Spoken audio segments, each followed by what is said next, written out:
home was many places. Basically, Wichita is where I grew up most of my life. But I was born on a farm outside of Conway Springs, Kansas.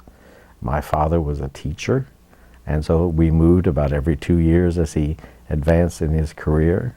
The first time I ever saw a theater was when I was about 4 years old and appeared in a production that he did for his school in Cheney, Kansas. I mean, and I remember that. My first real exposure to professional theater was where a step-aunt of mine that I did not like very well, when I was about 7 or 8, gave my sister and I 2 tickets to go see The Student Prince at the Forum Theater in Wichita, on the very back row. I mean, you couldn't have gotten any closer to heaven than we were. It was bad. And I fell in love with the theater at that point. And then when I was a kid, why, I'd always organize the kids in the neighborhood, and we'd put on plays. So that's where it started. I was always intrigued. You know, in high school, I was really involved because we started the Redskin Rhythms at Wichita High School North, where I performed in the plays. Most of the time I was back behind. I was backstage. One of my cohorts in crime that worked with me was a gal by the name of Vera Ralston. And you'll know Vera Ralston because Vera Ralston went on to become Vera Miles in Psycho, and went on from there. So, yeah, but Vera and I could never get on the stage. The gal, Miss Clark, would never put us in a play. We always got the prop, we always got properties, you know, we worked backstage. So that's where I did that. But I was hooked, and as a youngster, I made contact with Alan Ladd's wife in Hollywood and wrote her this letter of how do you get into the movies, how do you get this, everything else. And she very kindly wrote me back a letter, which was most unusual as an actor's agent, and said, yes, look her up when I got out there, but she would advise me, first of all, to prepare for another career because there were so many people trying to be there that were starving because they had nothing to fall back on.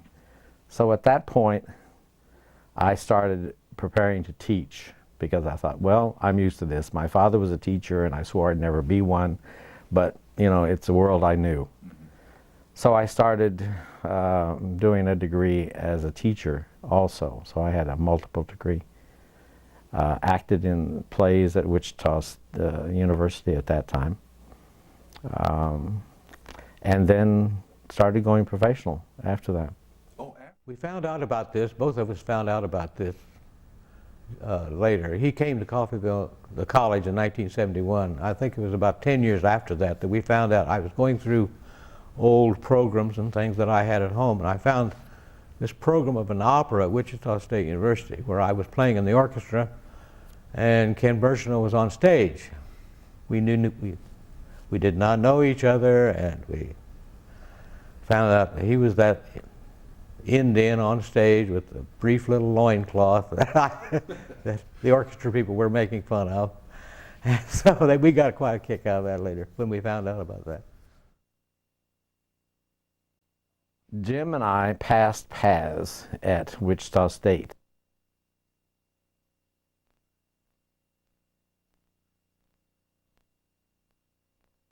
And Jim was in the music department, and the music department did not talk to the drama department and vice versa. Those were 2 separate camps. But once a year they sort of got together and they all combined into an opera. And I was cast in an opera as an Indian in Cavalleria Rusticana, and Jim was in the orchestra pit. We didn't know this until many, many years later. And my job in that was, as an Indian, I had a little loincloth. They seemed to like to always put me in the littlest cloth they could put me in. And I had, every time I appeared on stage, usually it was in some very brief thing. Once in a while I got to wear a tuxedo, but most of it was short. So I had my little loincloth and I had 3 lines. The lines were ugh, ugh, ugh, and ugh. And Jim was in the orchestra pit, and that's the first time we ever crossed paths. and we didn't know it until many, many, many years later. Like all young people, you want to go hit the big time, and you do that. So you do everything you can to get there, and you look. I had some very good friends who went with a summer stock company, the National Theatre Group of Chicago, outside of Sheboygan, Wisconsin, at Elkhart Lake. And they called me and they said, the scenic director just got fired, and they said, would you come up and do this? And I said, well, I'm not a scenic director, I'm an actor, dancer, this kind of thing. They said, that doesn't make any difference. I said, I don't even know how to paint a set, much less design one, because I've always performed on stage. And they said, come anyway, we'll all help you. So I said, okay. So I called a friend, we got in his convertible and drove to Wisconsin, and I became scenic designer for the National Theatre Group of Chicago, not knowing one nail from another and anything else. They did a different production every week. I had a different set to do every week, and everybody sort of in the side helped me get this, so we could bluff the director who did not know that I did not have any credentials. And in the process of doing all those shows, I met a lot of people who went on and in the profession and did all kinds of things. We did a show called Born Yesterday, and Tom Bosley was brought in to do the lead from New York. And Tom was sort of standoffish from everybody else, but on stage I got to shave him every night because I played the barber role in that particular one. So Tom Bosley was a part of the group. We had dinner, breakfast, lunch, and everything else, rehearsals, and so on. So Tom was a part of that group.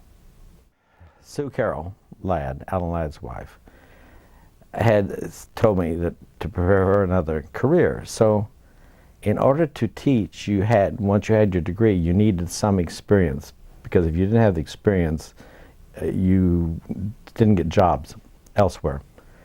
So I went on the market. I first worked at Boeing because I graduated mid-year in January because of my experiences in Japan. And decided that Boeing and all of that was not for me. I didn't particularly like that. I really wanted to do theater, so that was just a means to the end, but I still needed money. You have to live. Mm-hmm. So the university said, okay, and I went on interviews. There were two schools, one in western Kansas that looked very good because their price was pretty good, and Coffeyville. And I had never heard of Coffeyville, Kansas in my life. And Coffeyville was the second choice. I was headed the other direction, and my advisor says, Kenneth, you are not going out there, you're going to Coffeyville, because Coffeyville has the #2 rated school in the state of Kansas.